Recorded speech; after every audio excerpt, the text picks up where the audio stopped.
아멘. 감사합니다. 구원 상담 1번 죄 시편 51편 5절 말씀. 내가 죄악 중에 출생하였으며 모친이 죄 중에 나를 잉태하였나이다. 아멘. 내가 죄악 중에 출생했다. 그러면 죄악 중이라는 것은 제가 될 만한 나쁜 짓을 한 거죠. 그래서 우리 여기서는 보면 내가 죄악 중에 출생했다라고 했으면은 정말 평소에 살면서 지금 실행을 하고 있다는 거죠. 제가 될 만한 그런 짓을 하는 가운데서 출생을 했고, 여기서는 모친이 죄 중이라고 했는데 영어로는 똑같아요. 죄악이나 죄나 같은 단어로 썼는데, 모친이 죄 중에 나를 잉태했다라고 하면은 쉽게 말해서 나는 태어날 때부터 죄투성이었습니다. 어머니가 나를 임신했을 때부터 나는 죄인이었습니다. 이제 이런 뜻인 거예요.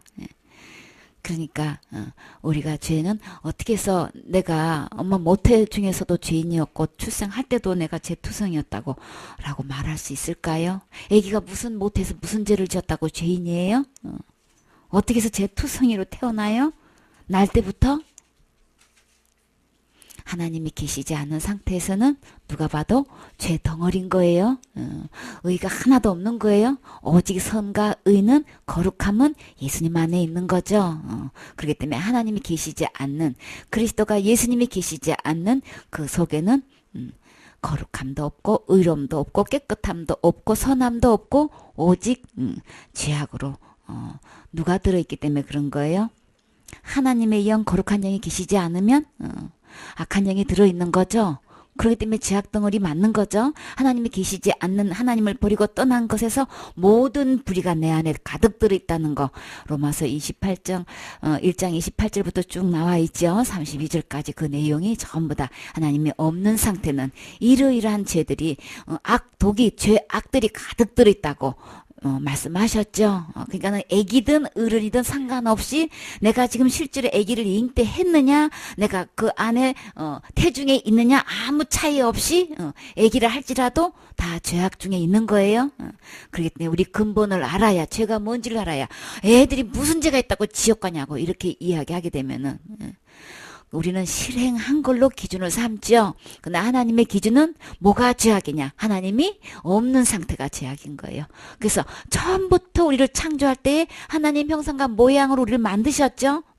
근데 그냥 하나님을 버린 상태를 하나님은 상실한 마음대로 내버려 두셨다 그랬어요. 그 상실한 마음은 하나님과 끊어져 있는 상태를 이야기하는 거죠. 그렇기 때문에 우리가 죄악이라는 것, 세상에서 말하는 죄악의 기준과 성경에서 하나님이 말씀하시는 죄악의 기준을 우리는 분리할 수 있어야 되는 거죠. 구분할 수 있어야 되는 거예요. 그래야 영 분별이 바르게 돼서 그들을 어린 아이든 모태 있든 출생했든 어리든 크든 상관없이 다 죄악 중에 있다는 거, 우리 그거 알고 영혼을 다룰 수 있어야 되겠지요. 창세기 8장 15절 말씀. 하나님이 노아에게 말씀하여 가라사대 너는 내 아내와 내 아들들과 내 자부들로 더불어 방주에서 나오고 너와 함께한 모든 혈육 있는 생물 곧 새와 육축과 땅에 기는 모든 것을 다 이끌어내라. 이것들이 땅에서 생육하고 땅에서 번성하리라 하시매. 아멘.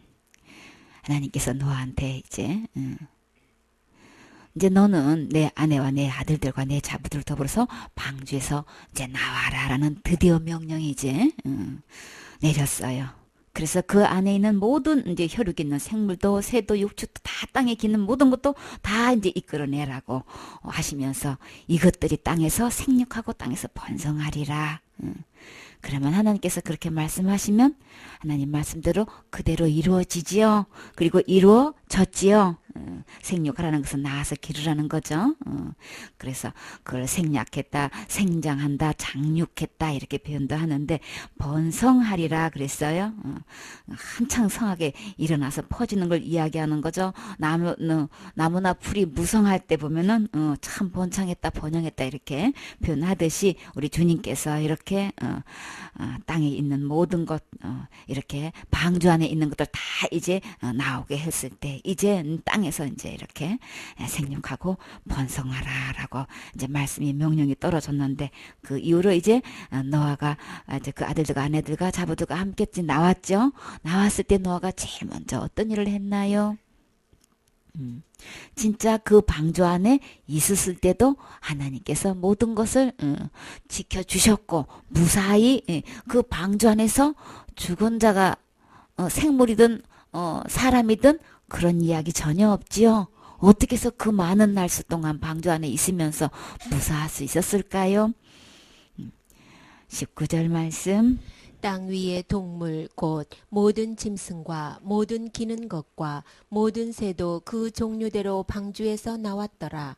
노아가 여호와를 위하여 단을 쌓고 모든 정결한 짐승 중에서와 모든 정결한 새 중에서 취하여 번제로 단에 드렸더니 여호와께서 그 향기를 흠양하시고 그 중심에 이르시되 내가 다시는 사람으로 인하여 땅을 저주하지 아니하리니 이는 사람의 마음에 계획하는 바가 어려서부터 악함이라. 내가 전에 행한 것 같이 모든 생물을 멸하지 아니하리니. 아멘. 그래서 노아가 이제 그 가운데 방주에서 나와서 제일 먼저 하나님 앞에 예를 드렸죠. 그래서 그렇게 지켜주신 것은 하나님의 은혜입니다. 라는 것을 감사하면서 하나님 앞에 이제 제사를 드렸을 때에 예물을 드렸을 때에 주님께서 그것을 어떻게 받으셨다 그랬어요? 그 향기를 흠양하셨다 그렇게 말씀하셨죠. 그래서 향기라고 주님은 표현을 하셔요. 그렇죠? 그러니까 향기는 진짜 좋은 냄새를 이야기하는 거죠. 좋게 표현할 때 향기라고 하고 영 아닐 때는 뭐라고 얘기해요? 왜 이렇게 냄새가 어떻다고 이야기하죠. 근데 주님은 향기라고 표현을 하셨어요. 그러면 지금 주님이 아주 이 제사를 받으시고 굉장히 기분이 좋은 상태지요. 흠양했다는 것은 주님이 아주 그냥 그 제물을 기쁘게 받으셨다는 말씀인 거예요. 그래서 흠양할 흠이고 잔치할 향인 거예요. 흠양했다. 근데 주님께서 이제 이 제사를 받으시고 그 향기를 흠양하시고 주님 마음속에 깊이 말씀하신 것이 있는데 그것은 이제 다시는 주님께서 중심에 이시기를 남에게 다시는 재앙을 내리지 않겠다고 하셨죠.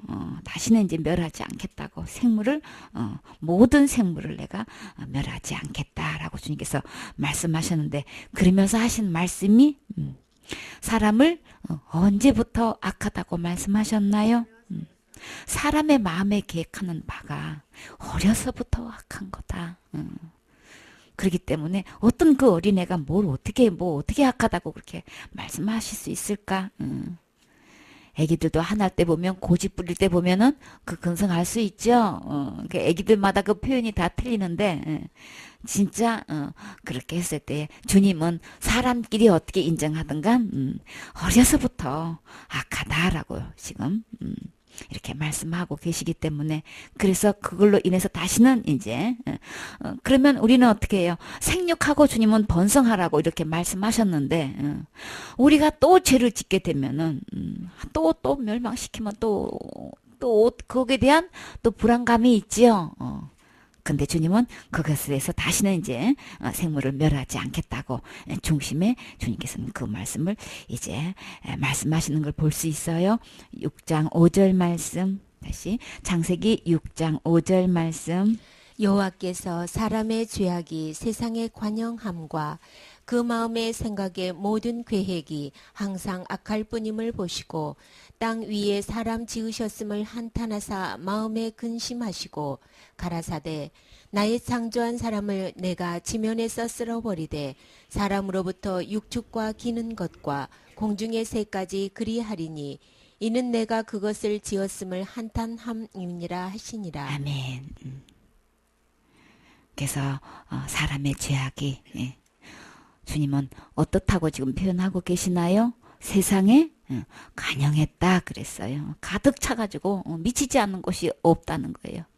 그냥 어느 곳에 봐도 전부 다 주님 보시기에는 죄악 덩어리인 거예요. 어느 보나보나 아니야 세상에 사람 자체에 봐도 죄악 덩어리인 거고 온 세상에 이 죄가 죄악이 관영해가지고 그 마음의 생각에 모든 계획이 전부 다 항상 악해. 조그만 선도 없고 주님 보시기는 항상 그러니까 계획이 항상 악하다는 거는 언제나 보면 막 변함없이 그냥 앞으로 할 일과 절차 방법 기모 따위 이 모든 것이 다 해서 작성한 그 모든 내용이 전부 다 보면 하나님 보시기에 다 그냥 죄가 될 만한 나쁜 짓만 하고 있는 거예요. 그래서 주님은 급기야 땅에 사람 지었음을 한탄하셨다 그러셨어요. 원통하게 생각하고 그냥 뉘우쳐가지고 막 그거에 대해서 막 한숨을 쉬고 탄식하시는 모습을 말씀하시는 거예요. 마음에 근심하셨다라고 하면은 해결되지 않는 일 때문에 속을 태우거나 우울해하시고 고민하시고 그 마음속에 그냥 사념과 심려로 가득 주님의 마음이 지금 이렇게 근심으로 지금 차 있는 것을 볼 수 있어요. 하나님 떠난 상태에서 하나님을 버린 상태에서 인간들이 사는 모습은 주님의 마음을 이렇게 탄식하게 만드는 거예요. 이렇게 근심하게 만드는 거예요.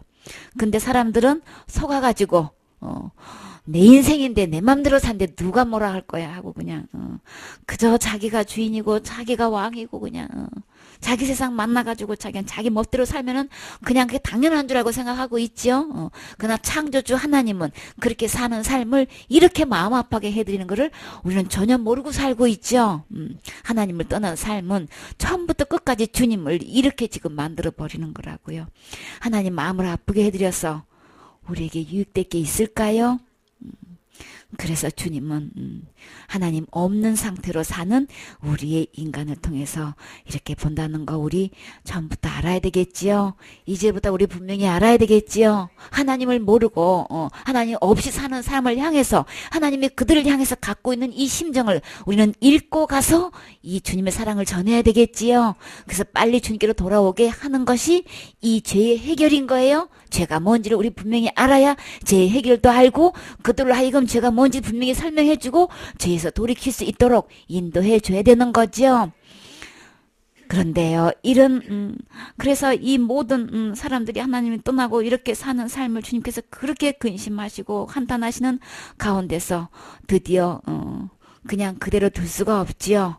그래서 이제 지면에서 쓸어버리기로 이렇게 계획을 하시고 육축 기는 것 공중의 새까지도 다 그리하리라고 그것을 지으셨음을 한탄하셔서 급기야 노아 홍수로 인해서 멸망에 이르게 됐지요.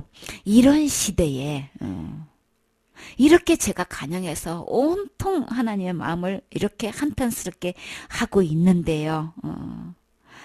근데요, 누구는요? 노아는 여호와께 은혜를 입었더라.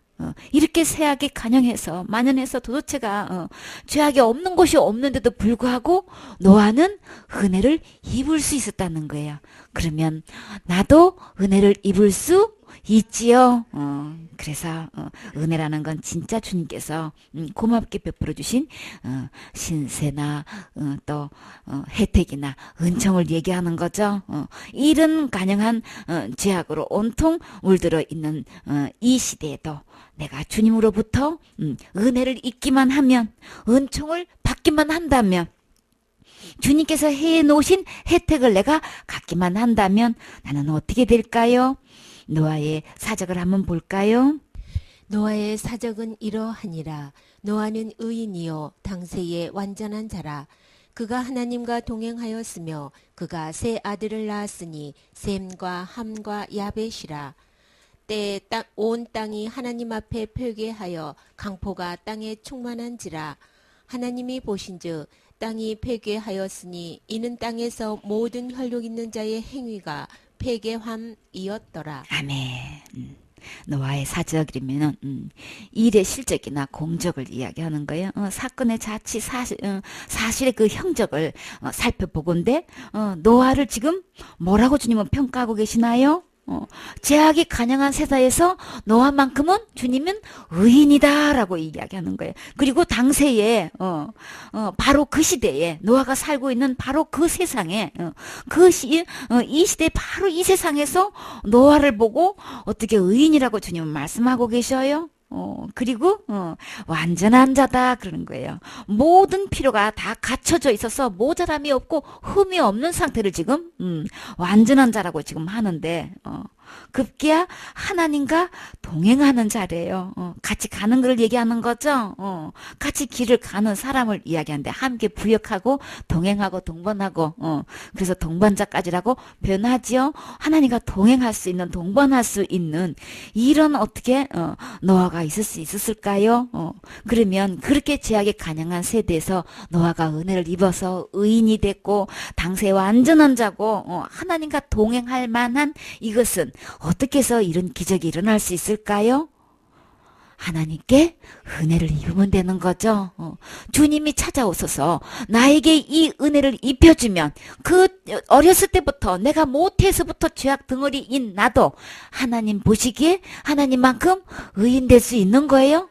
이 당시에 지금 현재 내가 살고 있는 이 세대에서 나는 완전한 자가 될 수 있고 얼마든지 하나님과 동행할 수 있는 동반자가 될 수 있는 거죠. 그렇기 때문에 우리 희망이 있어요. 저는 제가 많이 있거든요. 그래서 저는 천국 갈 수가 없어요.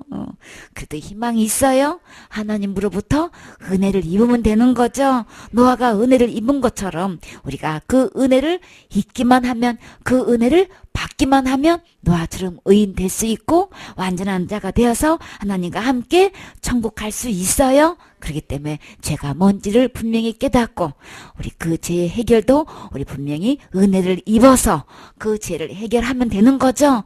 우리 주님께서 그 죄를 내가 해결할 수 없는 거 못해서부터 죄를 지은 내가 어떻게 그 죄를 해결할 수 있느냐고요.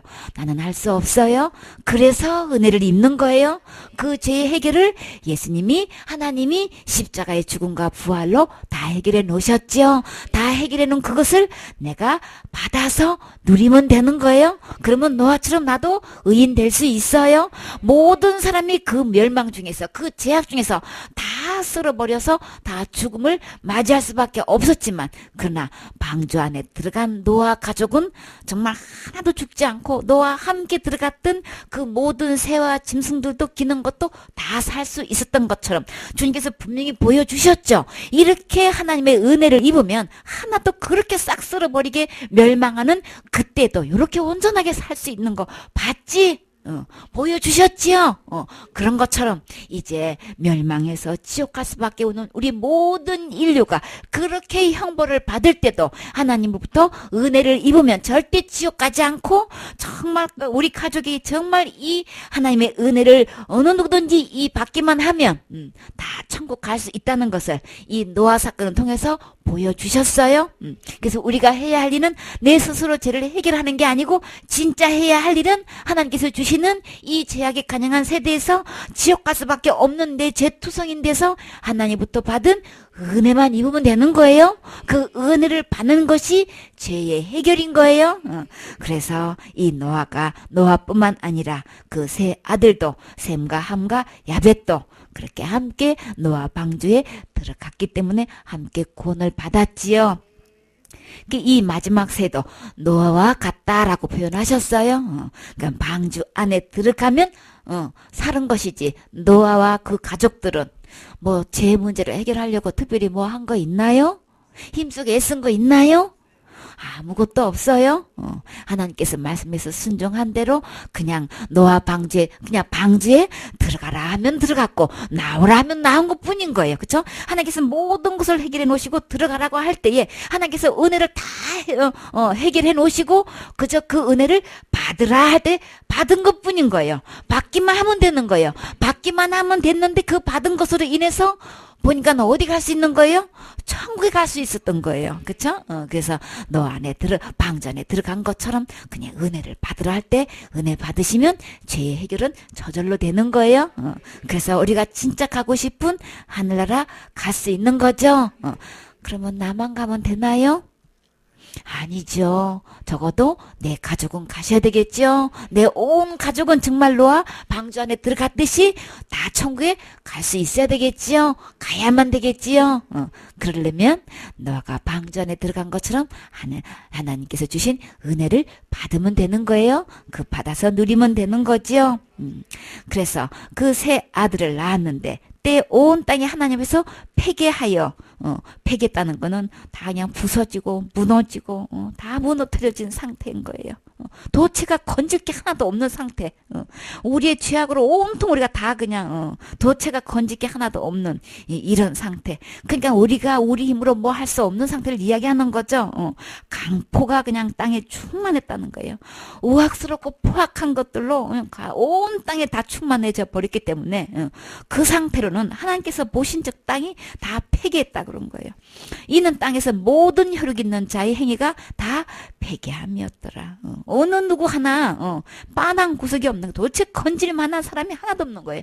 하나님 보시기에 쓸모 있는 사람이 단 한 명도 없는 거예요. 전부 다 죄를 지어가지고 의인은 없나니 하나도 없다 그랬죠. 도도체가 그냥 하나님 그 많은 사람들 중에서 그 행위가 하나님 보시기에 온전하고 의로운 사람이 그저 하나도 건질 수가 없는 거예요.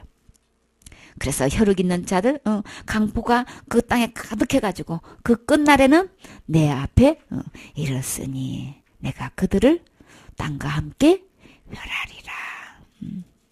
그러니까 이렇게 몹시 우악스럽고 사나운 것이 가득했다는 거는 그냥 완전히 그냥 한도를 그냥 넘어버린 거예요. 다 그냥 꽉꽉 차버린 상태를 얘기한 거예요. 하나님께서 보실 때에 이게 그냥 죄악에 너무 간영해가지고 넘쳐가지고 더 이상 볼 수가 없고 더 이상 어떻게 해볼 도리가 없어서 주님은 어떻게 하셨다 그랬어요?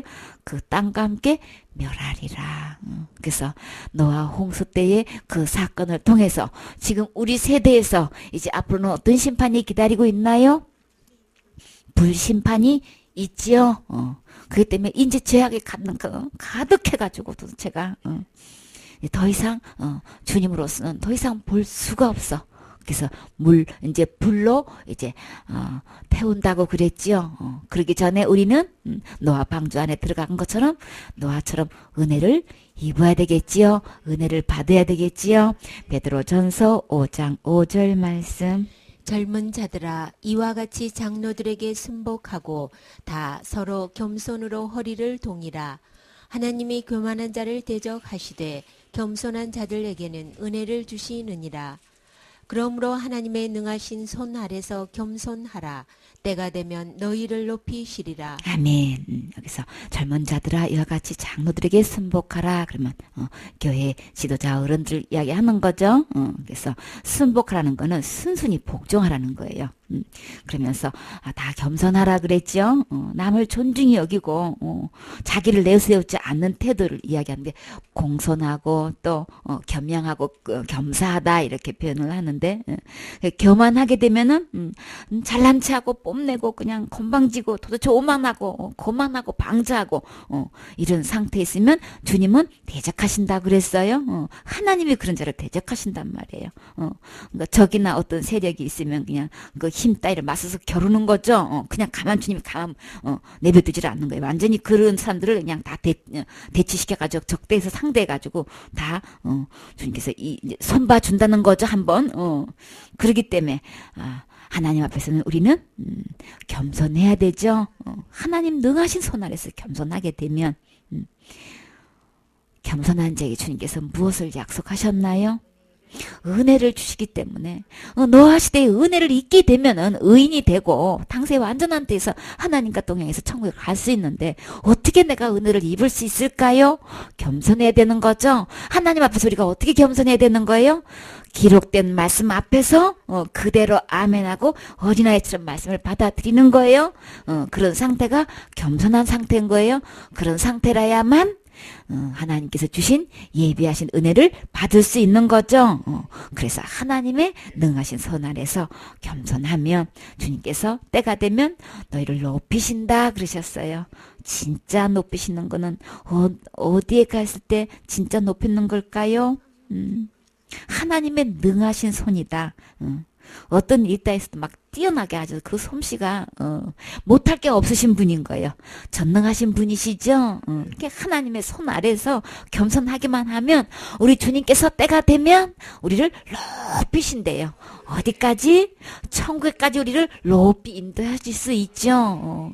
우리가 겸손해서 하나님 말씀을 그대로 아멘으로 받아들이게 되면 은혜를 입어서 천국 갈 수 있게 되는데 그저 하나님 말씀 앞에서 내가 뭐든지 내가 할 수 있다고 그저 교만해 해버리면 하나님은 그들을 대적하신다고 하셨어요. 하나님께서 그들을 멀리하시면 우리가 하나님과 겨뤄서 어떻게 이길 수 있냔 말이에요. 다 어디로 가나요? 그런 사람들은 다 자기가 그냥 자기가 잘났다고 뽐내고 자기가 그냥 생각하는 대로 옳다고 하는 대로 그냥 그 길로 가버리면 그 종점은 멸망의 길로 가는 거죠. 누가 가는 곳으로 가는 거예요? 그 모든 그런 마음들은 누가 넣어준 거예요? 다 사탄이 넣어준 거죠. 이 모든 죄악의 덩어리는 사탄 안에 있는 것이 그 사탄이 내 안에 있기 때문에 죄는 주인 바꾼 게 죄인 거예요. 사탄으로 주인 삼아가지고 온갖 사탄 안에 있는 죄악이 내 안에서 간영했단 말이에요.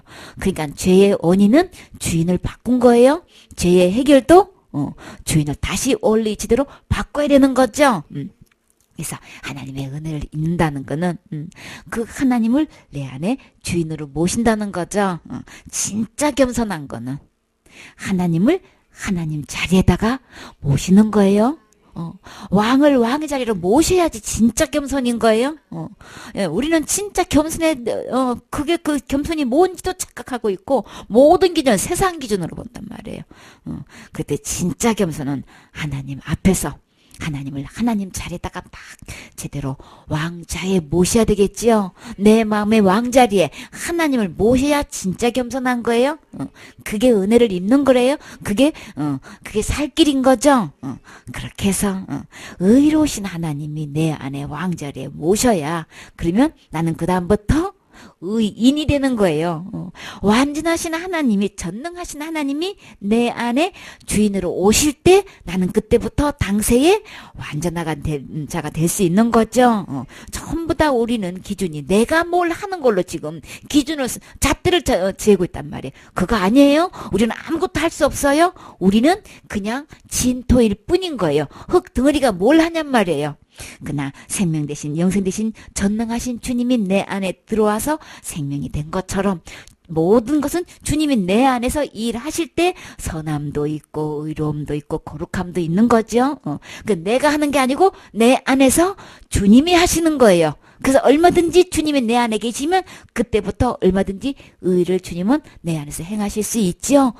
그래서 거룩하신 주님이 내 안에 들어오셔서 완전하신 주님이 내 안에 들어오셨을 때만 나는 의인이고 당세 완전한 자가 될 수 있단 말이에요. 그 은혜를 입으려면 진짜 하나님 말씀 앞에서 겸손해야 되겠지요. 그래야만 주님의 은혜를 입어서 정말 주님께서 높이실 때에 하늘나라 가서도 가장 높은 보좌에서 함께 앉게 해주신다고 하셨지요. 너희 염려를 다 주께 맡겨버리라. 아무것도 이제 염려하지 마세요. 주님께서 우리 죄가 뭔지도 우리 분명히 깨달으면 죄의 해결도 주님이 다 해결해 놓으셨기 때문에 모든 것 그냥 내 모습 이대로 주님께로 나오시면 되는 거예요. 진짜 겸손은 그저 내가 뭘 하려고 하는 게 아니고 내 모습 이대로 주님께로 나오는 거란 말이에요. 다 주님께 맡기시고 그냥 다 버리시고 내 생각도 내 기준도 모든 것 내가 뭐 했던 거 이런 거 저런 거는 못 했는데 이걸로 천국 못 간단 말이야. 막 그거 붙잡지 마세요. 그거 내가 한 걸로 아무리 붙잡아도 나는 하나님처럼 될 수가 없지요. 하나님만큼 의인되고 거룩할 수가 없어요. 그러니까 주님께 다 맡겨 버리세요. 앞일에 대해서 여러 가지 마음에 그냥 걱정하는 거를 염려하는 거라 그러죠. 근심하고 그런 것들을 다 그냥 주님께 맡기세요. 가장 선하신 주님이 나를 가장 선한 길로 인도하셔요. 맡긴다는 것은 어떤 일에 대한 책임을 지고 담당하시는 거죠. 능하신 주님께 모든 것을 모든 일이 없으신 주님 앞에 딱 맡기면 하나님은 하나님답게 일하시지요. 권고하신다는 것은 관심을 가지고 우리 주님은 나를 보살펴 주신다고 하시는 거예요. 나를 보호해 주신다는 거예요.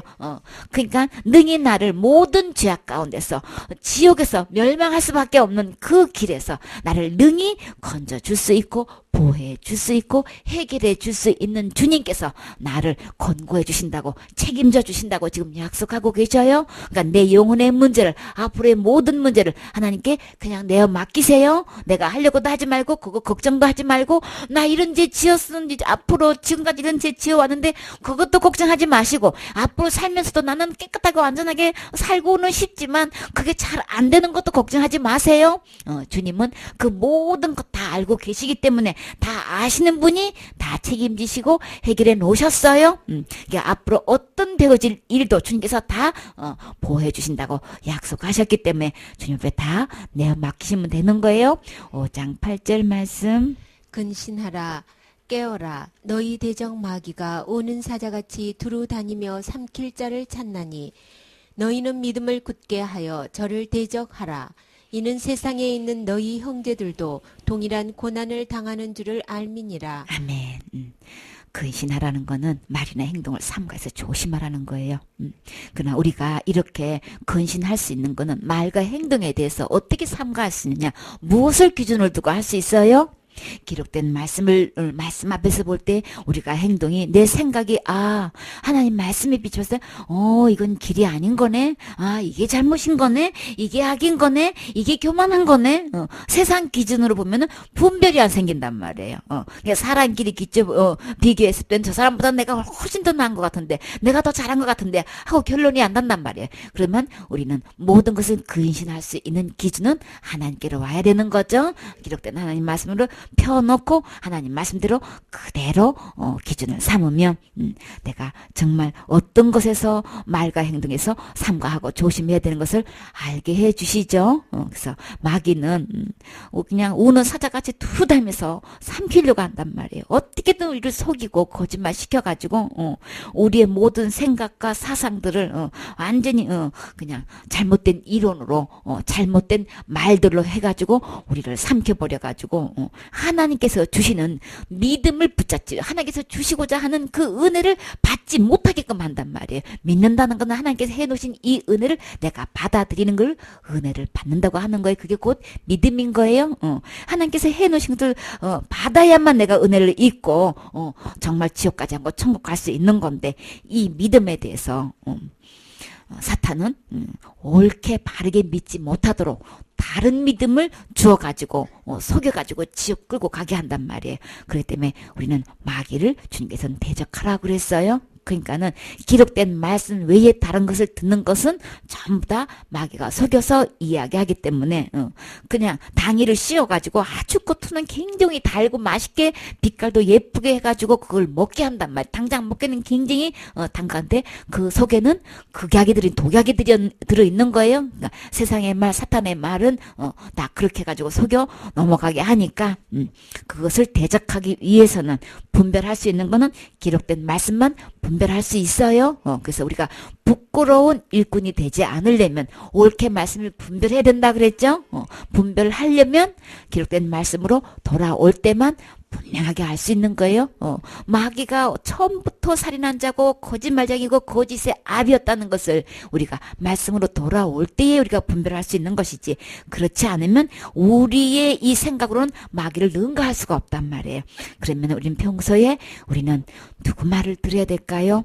하나님 말씀 들어야 되는 거죠. 그래서 마귀가 준 그런 이야기를 듣게 되면 그 말 속에 우리를 계속해서 영혼을 죽이는 이야기를 하기 때문에 듣는 것을 조심해야 되는 거예요. 그래서 마귀를 어떻게 대적하느냐. 듣는 거를 너의 귀가 듣는 거를 조심해야 되는 거예요.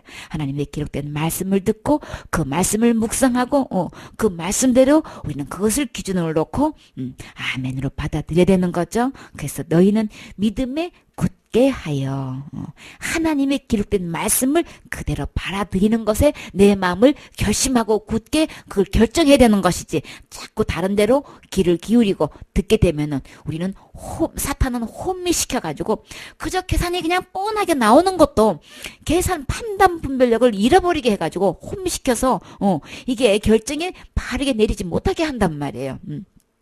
그렇기 때문에 아예 처음부터 듣지를 말아야 되는 거죠. 그래서 아예 처음부터 그를 저를 대적하라 그랬어요. 세상에 있는 너희 형제들도 동일한 고난을 당하는 줄을 알미니라. 어떤 일과 비교해서 똑같은 그냥 나만 고난 받는 것 같아. 나만 이런 어려움 받는 것 같아. 근데 동일하게 받는다고 했어요. 괴로움과 어려움 그런 고초를 동일하게 받기 때문에 어느 누구를 막론하고 그런 어려움과 시련과 참 힘든 일들이 닥치면 우리는 믿음에 굳게 서는 쪽으로 결단을 내려야 되는 거죠. 마귀한테 속아 넘으면 안 되겠지요. 야고보서 4장 17절 말씀. 이러므로 사람이 선을 행할 줄 알고도 행치 아니하면 죄니라. 아멘. 우리 마음속에는 선을 행하고자 하는 마음은 있어요. 하나님이 에덴 동산에부터 에덴을 창설하시고 하나님 모양과 형상대로 사람을 만들어서 하나님이 내주하시게끔 그렇게 만들어 놓았기 때문에 그 마음속에 하나님이 계셨을 때 그 선을 주님이 내 안에서 행했던 그것을 알기 때문에 항상 선을 행하고자 하는 이 본능의 마음이 있어요. 원하는 마음이 있지만 그러나 실제로 행할 수 있는 능력은 없지요. 우리는 진토이기 때문에 흙으로 만들었기 때문에 흙 자체가 무슨 선을 행한다든지 착한 일을 한다든지 거룩한 일을 할 수가 없는 거예요. 그렇기 때문에 그 선을 행할 줄 알고도 행하지 않으면 주님은 죄라고 하셨어요. 진짜 선은 뭘까요? 선하신 주님을 마음에 모시는 게 진짜 선인 거예요. 그래서 그 그 기준도 하나님 원래 선하신 주님을 모실 때에 내 안에 진짜 첫 출발이 선을 이제 첫걸음을 걷는 거죠. 근데 그것이 선인 줄 이제 알았으면 하나님 선하신 주님을 얼른 빨리 마음의 주인으로 모셔야 되겠지요. 사탄은 대적하고 선하신 주님을 내 마음에 모실 때에 우리가 그게 하나님께서는 선이라고 말씀하셨으면 그러면 그게 선인 줄도 알고 들었으면은 그렇게 하지 않으면 그것이 죄인 거예요. 그러니까 하나님을 원래 주인 자리로 모시지 않는 게 죄란 말이에요. 그래서 죄에 대하여 하면 저희가 나를 믿지 아니하며 그게 진짜 선이 뭔 줄 알았으면 죄의 해결도 해결되는 거고 진짜 선도 해결되는 거죠. 의로운 자만 하늘로 들어갈 수 있는 거죠. 죄가 하나도 없는 자만 하늘로 들어갈 수 있는 건데 그 선함만 하늘에 들어갈 수 있는 건데 그 선은 하나님을 마음에 모실 때 진짜 선이 되는 거죠. 그거 알고도 행치 않으면 그 죄가 돼서 그 죄로 인해서 믿지 않는 걸로 인해서 다시 말해서 주인으로 모시지 않는 걸로 인해서 결국은 사탄과 함께 사탄이 가는 그 지옥으로 형벌을 받을 수밖에 없지요.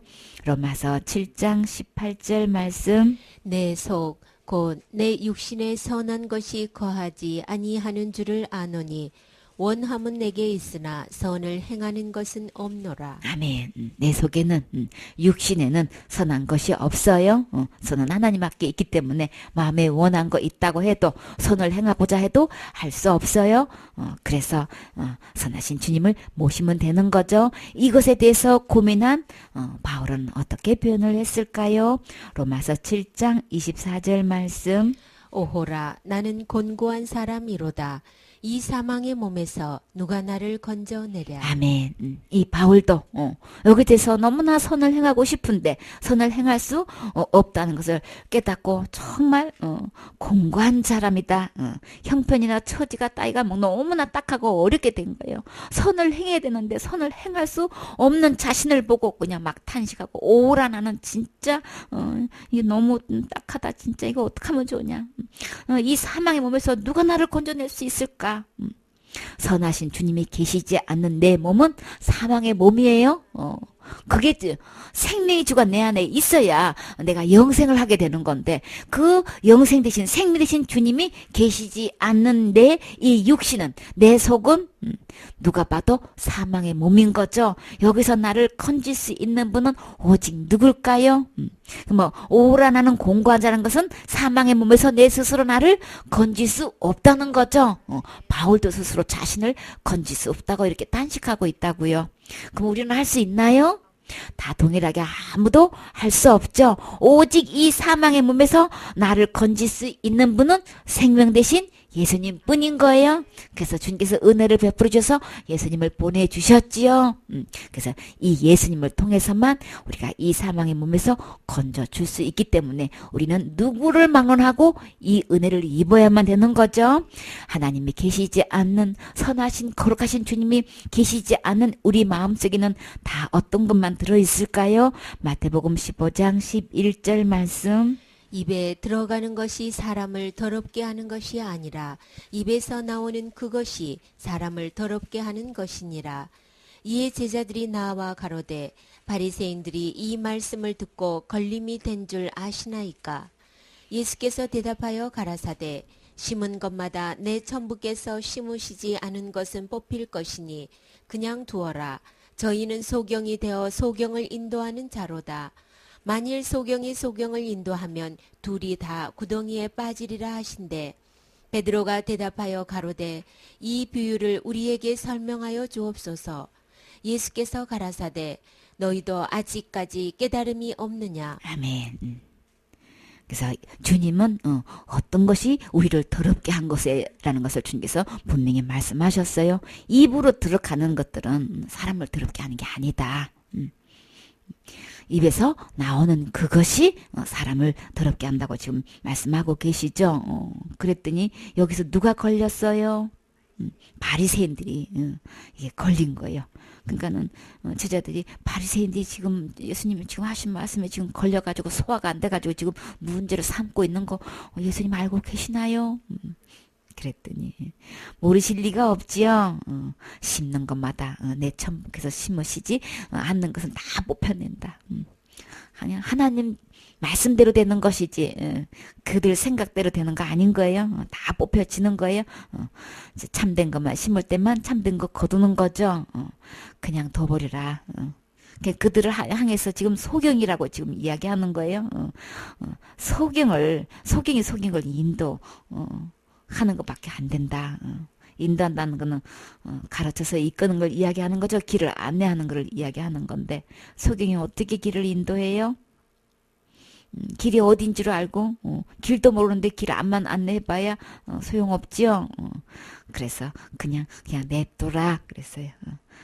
소경이 소경을 인도하는 자로다. 만일 소경이 되어서 소경을 인도하면 둘 다 결과적으로 구덩이에 빠지리라. 그들의 말대로 하면 이 바리새인들이 왜 걸렸어요? 자기는 온통 그냥 율법대로 지켜 행한다고 막 나름대로 그냥 자부심이 대단하지요.